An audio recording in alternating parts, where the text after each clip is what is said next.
Each week, our community makes history. Each week, you make history. And each week, there's only one source to turn to for the first take on history.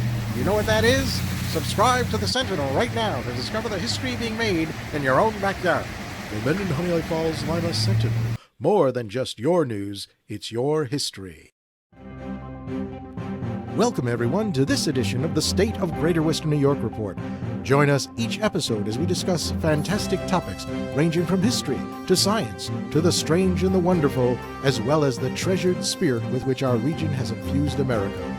We challenge you to consider all things Greater Western New York, from our region's very beginnings to how it inspires, how it empowers, and why it is so admired. Here's the host of the State of Greater Western New York Report, Chris Carosa. Tonight's presentation is How and What Forged Our Major Roads, and it will be presented by Chris Carosa. Chris Carosa is a best-selling author, a whimsical playwright, and a longtime keynote speaker. Along the way, he's been an award-winning journalist, a nationally ranked mutual fund manager, and was recently recognized by Chicago's biggest radio station, no less, as the premier hamburger historian. Oh yeah, but you're probably just known as the mild-mannered publisher of a major community newspaper. Without further ado, welcome Chris Carosa. Thanks, everyone. So, I'm what they call a pinch hitter, just in the terms of the baseball season.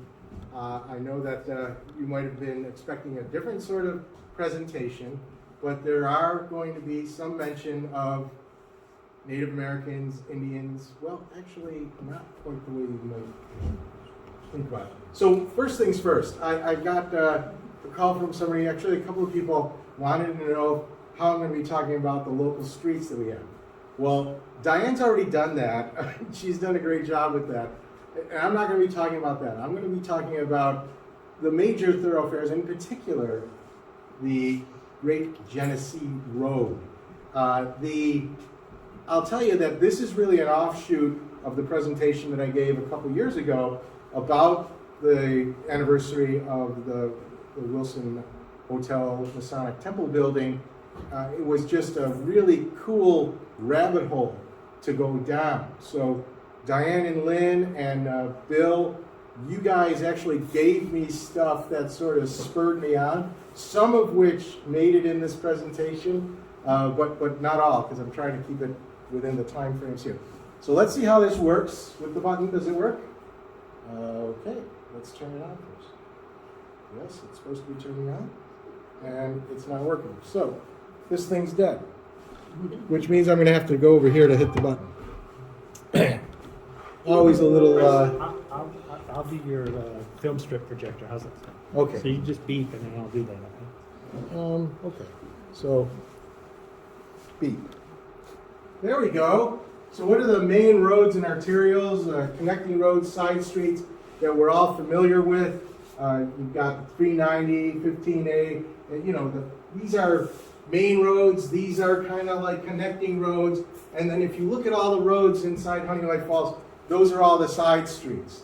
So go ahead and flip the switch there. Come on. Yeah.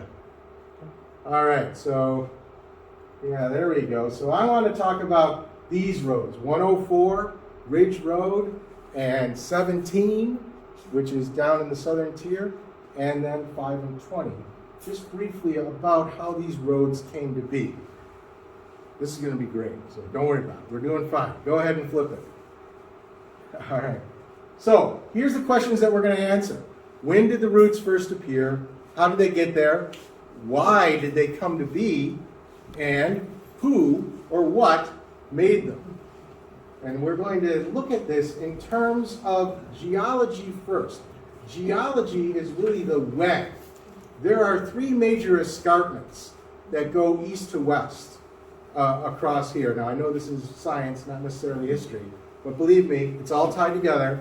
So these escarpments are the Niagara Escarpment, which is the northmost one, the Onondaga Escarpment, the middle one, and then the southern one is called the Portage Escarpment, but it's also called the Allegheny Escarpment and the Finger Lakes Sedimentary Deposit. A lot of these things I'm going to be talking about have several different names. Who knows why? Let's see what these are. So here's the Niagara Escarpment. You see how it sort of curves over close to the shore of Lake Ontario, but not quite, and it curves all the way around. So this is actually a really big deal, and it really comes about because of the geological processes. And I'll get into that a little bit later, because there's some significance about the geology of this escarpment versus the next one, which is the Onondaga Escarpment. About 25 miles south of the Niagara Escarpment. You see this go here. By the way, anybody ever take the thruway and go by Batavia and you see this limestone cut? That is the Onondaga Escarpment. But it's also a fault line. These escarpments, by the way, are not caused by faults. They're caused by erosion. The thing that you see in Batavia is actually a fault, and that's why as you approach it from the east, it's a lot lower than when you go on the other side to the west. And I believe that that western portion is actually the highest part of the Onondaga Escarpment. Then the last one we have is the Portage Escarpment. This is a long one, and it kind of curves, goes a little bit south to us. If you notice right up here, wish I had a plan. I'm going to go here. Here's the Finger Lakes. See how this goes below the Finger Lakes? The Onondaga Escarpment goes above the Finger Lakes.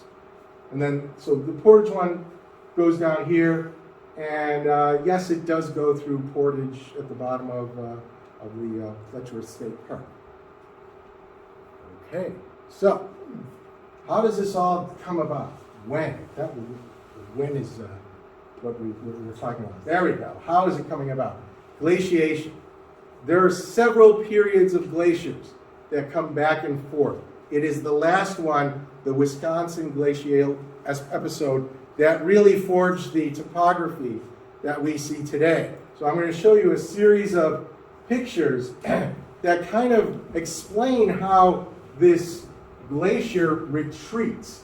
And both retreats, the glacier did two things. So the first thing is it acts like sandpaper, or actually more like a putty knife, really, scraping things off. And it flattens the land, or really, literally scrapes up. So this is part of what it does. So now I'm going to show you what it does during the retreat. The scraping occurs both before and after, as it's coming down and going. Here's the first thing about this picture is notice the blue lines down here. The water from what will be the Great Lakes is now draining through the Mississippi River. I just think that's kind of cool. As we go down to the next year, we see the water now is starting to drain over here, the Susquehanna River. We're also starting to see the Finger Lakes begin to reveal themselves, and I'm going to do a close-up in a second. And as we go back up to the next picture, we're going to see that the drainage again shifts back to the Mississippi River. And then last one here, look where it's draining now. This is not the last one. Now it's draining down the Mohawk River. So this is Great Lakes water going down through the Mohawk River. And then the last one here, finally it's gone far enough where everything is going through the St. Lawrence River. So we have these sort of things that are going on, and all this drainage is causing erosion, and part of that erosion is what's revealing these escarpments. So now we go, next one. So then the other thing is the glaciers deposit things. So this is where you get the canes, eskers, moraines, the deposits from the glacier.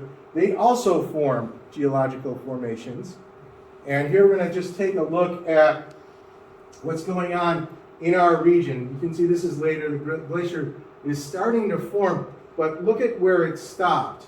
It stopped essentially where I think that's, it's supposed to be the Niagara Escarpment. But let me go back a second, because this is where this picture, no, you don't have to go back. I'll go back. So here's the crazy thing. The glaciers are coming down from the north. They're able to get over the Niagara Escarpment and keep going. And then they hit the Onondaga Escarpment and they slow up a bit, but they also keep going past that. When they get to the Portage Escarpment, Bam! Dead end, brick wall. They can't go any further. So if you noticed earlier, some of the pictures, you see the glacier stopped about midway down here, where the Portage escarpment is. But the glacier still has pressure to go down, still pushing down. It can't go south, so it goes literally down. It digs into the ground. And this is where it's digging out the Finger Lakes. So it's these V valleys are being shaped into U's, and everything's being smoothed out, and the water's filling in. You have all these temporary lakes. Okay, now we go forward. And you just see it continuing to go more and more and more until you finally get what really is over here. This isn't Lake Ontario. This is, even though, despite what it says there, at this point, it's called Lake Iroquois. It's actually bigger, you can see, it's bigger than Lake Ontario, and you see, what's this shoreline resemble? The Niagara Escarpment, which is the ridge. So, there we go. So we have these formations. Next one. And you see this in the sedimentary deposits along here. So these are revealing different types of deposits all along here, along these ridge lines, along these escarpments. What's in this green area? Well, it doesn't seem to have these same lines as above. So let's go over, and we'll take a closer look at the escarpment, the Portage escarpment. And it's kind of hard to say, but this is the squiggly line in Allegheny and Yates County, I think. The squiggly line here is the Portage escarpment. These are the lakes, so it's kind of dipping down and going down to the bottom, the southmost portion of the lakes. And what you see is above the Onondaga escarpment, which is labeled here Onondaga limestone, because that's the product that we get from this escarpment. It's this is where all the drumlins are. So Mendon is above this, so that's why we have all these kind of funny things all around us, drumlins and things. And those are the deposits that are left by the glacier as it's retreating, but not down here. Why? Because it's much thicker over here. It did extend down below the Onondaga escarpment, but not to the same extent. Next. All right, this gives you a better view of the two escarpments in relation to each other. The numbers just label cities that are there. So you can see how there is this separation here. It's very similar to what the sedimentary layers were. Next. And here's how they actually form. As the water is draining out of these glaciers, well, first what's happening is the glacier's scraping out. So you can see this is the first glacier, the bigger glaciers scraping out more, which is getting us to the Niagara Escarpment. As it goes over that, it scrapes out a little more, gets us to the Onondaga Escarpment, and then beyond that, it scrapes out a little less. But as the water's coming out, it's eroding the rock that is more susceptible to erosion.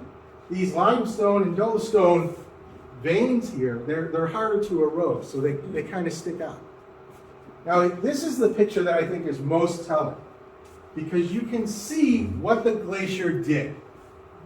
Here's where it went down, and here's the Onondaga Escarpment, and it stops. It scraped out all these valleys, it smoothed them out. South of it, you still have these jagged, ragged edges. If we go to the black and white version of this, it's a little easier to see this line here.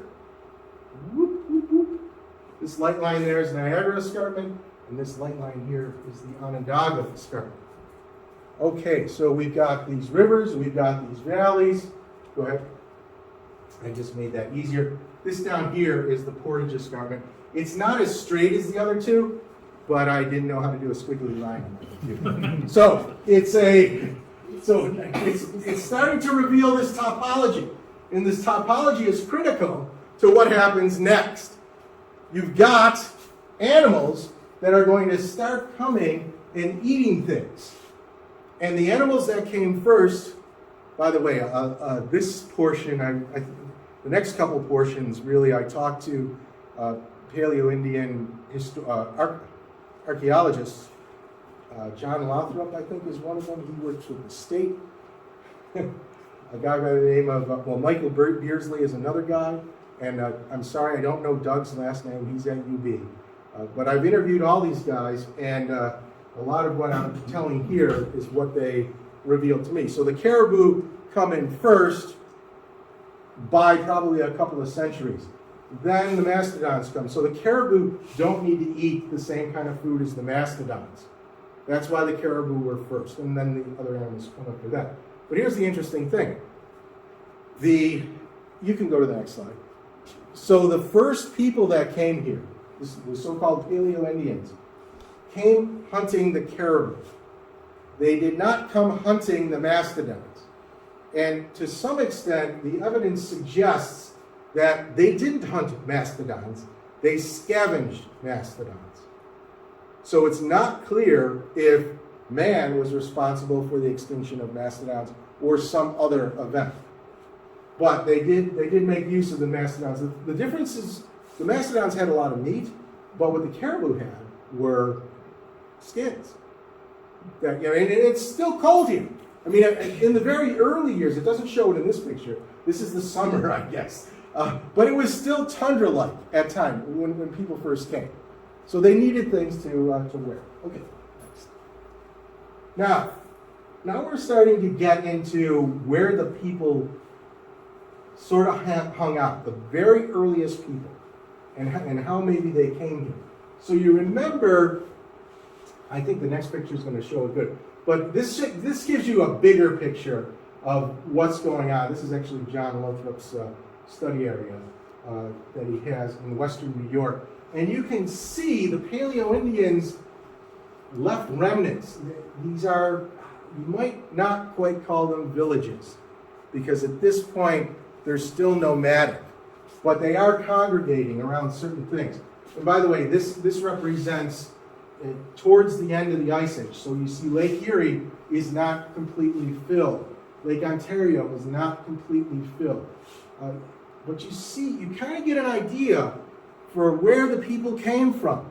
This is the Niagara Escarpment up top here. And they're coming through Canada from the west. At the same time, the Portage Escarpment is down this way. And you can see that you've got maybe hints that they could be coming up from this way. But if you look at just these sites, it seems like more people are coming this way. Now, if we go to the next one, this represents the woodland era, or a time of so it's after the Paleo-Indians and before the Iroquois. And the thing is that a lot of this, we're not really sure how the continuity goes. So we don't know if people are like evolving, so if this is the Paleo-Indians now evolved to this, or if there are woodland Indians that come up and push off the Paleo-Indians. And by the way, the same thing is true with the Iroquois. It's not quite clear. You have competing stories on who does what. And think there is some sense among some archaeologists that it's likely that it was evolutionary, that the existing peoples sort of emerged as an Iroquoian culture. But there are some Iroquoian historians that believe that the Iroquois came from the Midwest here and basically pushed off the people who were living here. So notice where these settlements are. So again, you've got a lot of settlements here. So it's suggesting people are coming this way. You don't see anything in Canada because this is UB, and they stay in the United States when they do their research. But you can assume that there are a lot of red dots over here too. So they're coming this way. And then look it up there. They're coming from the north too. That actually, if you're interested at all in what's going on before the Europeans came here in terms of the various tribes, this is an interesting thing. These tended to be the Algonquin-speaking languages, although some Algonquins are here. The Iroquoian language is over here. It's very confusing because Iroquois generally refers to the language more than it does the individual tribes. So it's, the Iroquois Confederacy, the way we know it, the 5 and 6 nations, they kind of fought everybody. So it's primarily they were fighting the Algonquins first, and they got rid of them, pushed them off here, and then they got rid of the Iroquois tribes that they didn't want. So that's why we don't have any Erie tribes anymore. All right, so now let's move kind of into the more recent times, but the pre-Revolutionary War era, and we begin to see what's going on. Remember where the escarpments were. Ignore the blue line, that's the Erie Canal, that's cheating. So we have several different trails, and I'm not sure that these lines are as good as they should be, but this is roughly the Niagara Escarpment, the Ridge Road line. This is the Onondaga Escarpment, which we'll get to in a second. And this is the Portage Escarpment. Again, it's kind of wiggly, more wiggly than that. These actually become trails.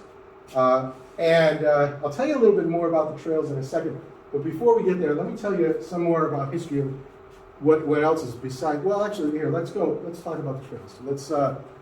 So these trails here are, according to, whoops, you're going way too fast. Okay, sorry. There, one more. There we go. All right, so it was, who was it that said this? It was 1838, a guy who was doing the history of Indian tribes in North America. He looked at these trails and he described them as scarcely wider than a foot. And he didn't necessarily mean 12 inches. He meant a foot. And that this had an impact on how the Indians grew up, because they had to walk very narrowly, and he proposes that their stature is much more straight, and they had good posture. No way to say that. But they cut several inches. Well, other people say they cut more into these trails. So if you look at these trails, think about it. What is going on these trails? First, these animals are going on the trails, and the trails are they're high, so you can see much, and you can be safer if you're an animal. But the trails also have fingers that go out into the waters, and then people follow. So these are beaten paths. I think the Jesuits, when they first described it, they called it literally the beaten path. Okay, now we can. So the top one here is the Mohawk Trail. So the Mohawk Trail, or is also called the Iroquois Trail. It's a little confusing, some of these names, because if you look at what's going on in Utica, you see the lines start splitting because it's splitting off into two trails. The Mohawk Trail goes to Albany, and one end goes up to here to Fort Oswego, and then the other one goes here to Niagara Falls. And that one was, well, these trails in general just are the main arteries, the east-west ones. They're the main arteries. Okay? All right, then the next one here is the one we're really going to concentrate on. It's called the Great Central Trail, or the Genesee Trail. Maybe have some other names. And this one kind of broke off to the south of the Mohawk Trail, and it went right below us. So the Mohawk Trail is going above us, the Genesee Trail is going below us, and that becomes very important. By the way, why do these Indians have these trails? Why do the Iroquois have these trails in particular? Well, the Iroquois, remember, before they formed the Confederacy, they were fighting with each other. So then they decided, you know what? Why don't we gang up on everybody else? form a club or whatever. And what they found is that this was a great military advantage.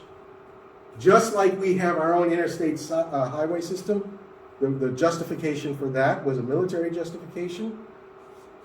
This is the same thing that the Iroquois used. So they could traverse one end to the other very, very quickly. I think I read somewhere where they could make 30 or 40 miles a day going through these trails. And these are not roads. These are these skinny trails. But so it's very important. And this one in particular is important only because it's strategically located in the middle. And the last one we have here, this one's kind of cool. It's been called the Hidden Trail. It's been called the Forbidden Trail. It's also been called the Andaste Trail, or the Andas Trail. I don't know how to pronounce it. But I haven't heard, I like the Forbidden Trail the better. So supposedly nobody knew about this. And the early settlers, white settlers, came in, and they didn't want to really go up into Iroquois territory, but they wanted to get to the other side. So they kind of used this trail, and they got the Iroquois mad. Supposedly there was a rule that if there was any unauthorized use of the trail, then you were going to be burned at the stake or roasted. I don't know what the difference is, but that's what they said. So that was actually from Albert Gilbert, his review, the Crooked Mountain Review. He did a nice long story on this trail. Okay, next one.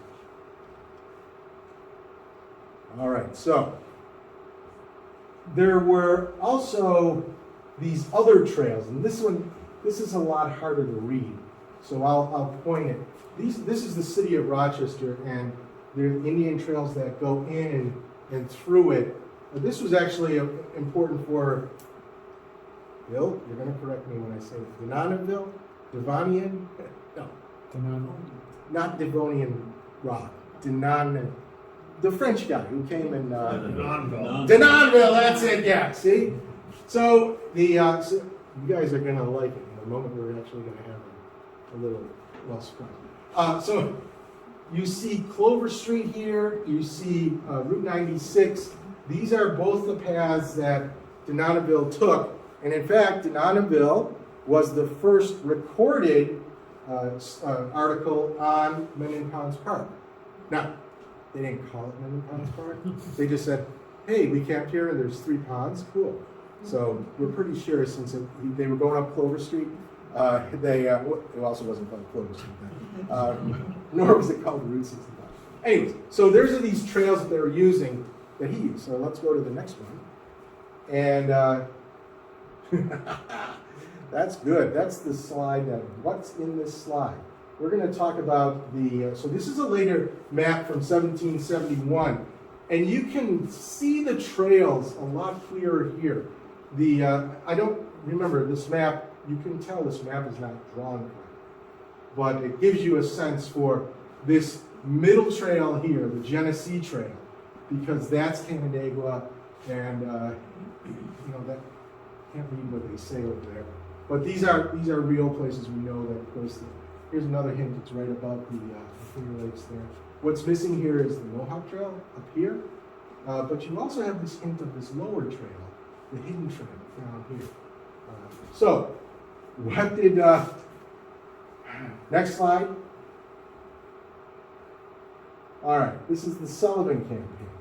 The Sullivan campaign had Iroquois guides, and they actually used this same trail as they went up here. Obviously, they used more trails down here, but it's significant that we're talking about this trail up here, the Genesee Trail, as they came across western New York to do what they had to do.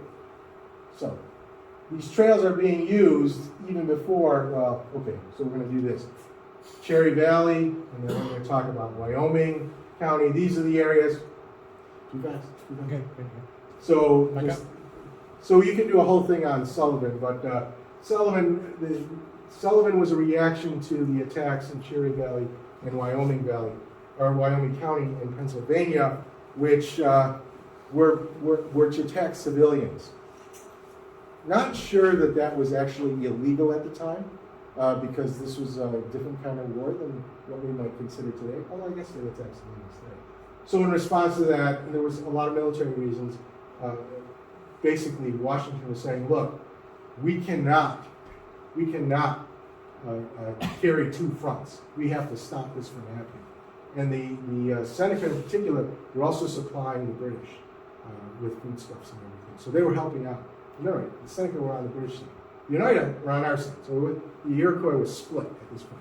So that's why Washington had this reason for sending Sullivan. Then the next thing is I circled the Great Genesee Trail. Circle? Next one? Yeah, yes. And then I circled another one here. If you've never had a presentation on what happened with Thomas Boyd, lots of good stuff on that in the history. So, next. Okay, so now we finally get to the part where we're talking about the making of Western New York. And you can see this map here from 1800. I'm cheating. I'm going a little bit farther ahead than I really intend to at this point. But this gives you a sense. There's this road here, or this, not a road at this point. This is still a trail from Niagara Falls down over here to the Genesee River. So let's talk about what the history of this great Genesee Road is. All right, so let's start. That's what we're going to be talking about. That's a really close-up picture. So a Cayuga chief in 1847 said that the Empire State, as you love to call it, was once laced with our trails from Albany to Buffalo, trails that we had trod on for centuries, trails worn so deep by the feet of the Iroquois that they became your roads that you use today. And that's really indicative of this Genesee Road that we're going to be talking about. This is like a cool thing. All right, so let's start off with what's the situation right after the Treaty of Hartford. Everybody knows what the Treaty of Hartford is, right? Treaty of Hartford signed December 16th, 1786. December 16th is Beethoven's birthday. It is also the birthday of the greater Western New York region, because Massachusetts and New York were fighting over who owned this land. This is right after this Revolutionary War, by the way. So while Massachusetts and New York were fighting over who owns this land, Britain, this is a different story, but Britain and the Seneca, by the way, are trying to figure out how to restart the Revolutionary War and getting this land back. So there's all this stuff going on. But on December 16th, 1786, Massachusetts and New York made a peace treaty called the Treaty of Hartford, and they decided that New York owned all this land from a political standpoint. So it's part of New York State. But from an economic standpoint, Massachusetts owned it. So if you wanted to settle this land, you had to pay Massachusetts. And so that's what we're going to get to in a second. But what happened here with this track? Well, you see this military track here. This is actually outside of Greater Western New York. But this was the first area that they wanted to settle. And in order to settle that, New York State said, okay, we've got to make it easier for people to get there. So they started saying they wanted to improve the Mohawk Trail. The Mohawk Trail, remember, that goes up to Utica from Albany? So they started working on that. Okay. Oh, wait a second. It's a pop quiz. What's the quiz? I don't remember this. The state road initially ended at what town on the Genesee River? Let's see what the choices are. Just one more. One more after this. One more after that. Okay, stop. Okay. Who knows the answer? Yes, sir. Hartford. Hartford, Connecticut. Correct. Oh, no, sorry. Hartford, New York, because Avon was called Hartford originally. So when you see all the literature on the state road in this era, you're going to see it refer to Hartford on the Genesee River as the endpoint for the first phase of construction, which actually took a long time. So go ahead, let's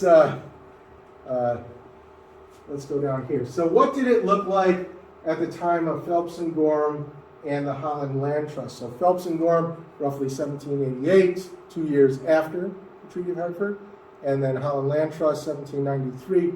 This is what we're talking about here. This shows you some of the settlement in Phelps and Gorham. You can see the dotted line here. There's that Genesee road. Also look down here, this dotted line down here, which is the hidden trail, which now maybe isn't so much as hidden. We don't see Genesee Road as much. Ridge Road, or the Niagara Escarpment so much in a lot of these maps. So it's, it's really the start of this thing, and it becomes the main thoroughfare, okay, of what we're using. And then when we get to the turn of the 19th century, so this is around 1800, the road, and it started out as a road, it becomes a turnpike. And it was actually, the state authorized this whole thing. And it changed the name from the Genesee Road, or the Seneca Road, which is also what they called it. But here is The official name was the President and Directors of the Seneca Road Company. That was the name of the road, because that's what it was written in the law. That's why nobody called it that. They just said, oh, it's the Genesee Road, or the Genesee Turnpike, because it really became a turnpike at that time. And it was also called the Ontario and Genesee Turnpike. Okay, so put that. So at this point, oh, it's another quiz. Let's see what this one says. All right. Oh, Timothy Bigelow. Oh, I forgot to say, Timothy Bigelow. This is cool. A lot of people traveled this road, and then they wrote journals about it. So we got to see brilliant descriptions of what the land is around us. And Timothy Bigelow, he came here, I think in 1800 or 1805. I can't remember what year he was. But it was that early time period. So he came through here. He had to basically get off the carriage or whatever in Canandaigua and take a less sophisticated form of travel when he went west from there. And he said that the road from here to, I think, Bloomfield was pretty bad, but when you got to, when you got out into these, oh no, I'm sorry, to Hartford, he said it was pretty bad. Once you got to Hartford, things smoothed out. What's on the other side of the Genesee River? That big flat. So it was a lot easier to travel. That's what he said. But while he was here, he passed through Charleston, and he stayed at Hartford. He stayed at an inn there. And he also visited Pittsburgh. Okay, so if he were going through, so those are some hints. If he were going through Charleston today, what town would he be seeing? Now, the 4 times. You have choices here. Rush, Scottsville, Pittsburgh. Oh, I already gave away Pittsburgh. So you know it's not Pittsburgh. So which one is Charleston? Lima is Charleston. Okay, very good. So what happened was that there was a confusion with a town of Charleston in Montgomery County, and they didn't want to have the same name. So a lot of people came from Old Lyme, Connecticut. So that's why they chose Lima. Yes, sir. And likewise, a few years ago, I'm on the board of directors of the Host Historical Society. We had the Avon town historian come and speak to us on the history of Avon, because Rush broke away from Avon, and she explained that Hartford was renamed Avon because there was another Hartford outside Utica. Right, right. So it's very confusing with all these names. You know, they couldn't even draw maps with it, so what do you expect? What do we got next? When Mendon was established in 1813, right? Okay. So it's tough to find a lot of source material exactly from 1813. But I found one from around 1810, and he said this was from, actually it was reported by, in the book, The History of Genesee Country. But it said that the dirt roads of western New York were as much a hindrance as a convenience, and they became impassable mires during the least inclemency of the weather.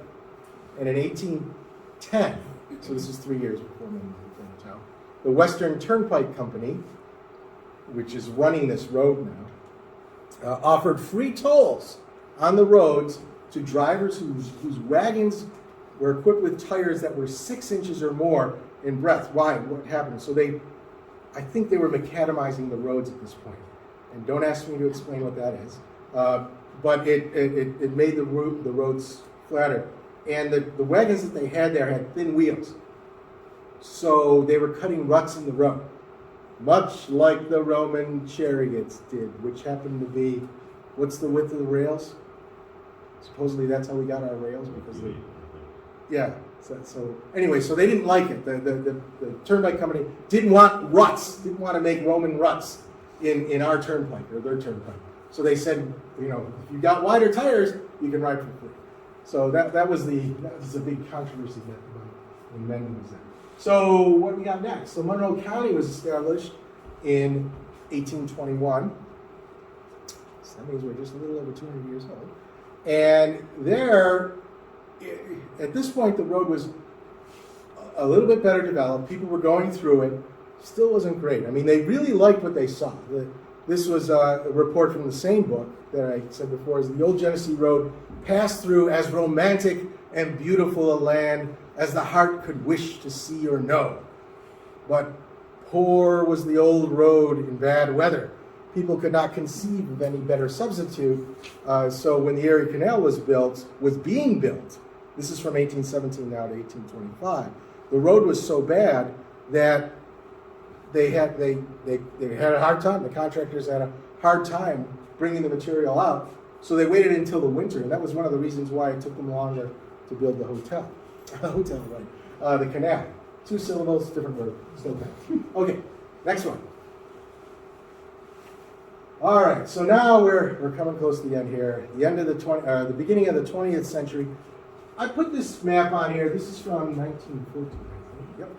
Yep. And you can see the road here. What it's harder to see is here's the road right here. So there's a spot here that's not dark. There's a spot here that's not dark. So those represent unimproved parts of the road.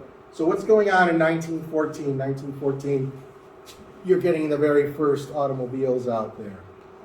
So the roads, the condition of the roads maybe have to be a little bit better. And you can see all the dark lines here represent roads that were being improved at this point. So it's, the other interesting thing is this. So what do we know this road of today? What do we call it today, around here? 5 and 20. So 5 and 20, though that's, gee whiz, it's got to be close to 100 years also when they started naming those. Finally, I think in 1924 is when they officially started naming the roads. But they weren't called that initially. They were called different roads, and they eventually, by I think the 1950s, became what they are today, 5 and 20. And it's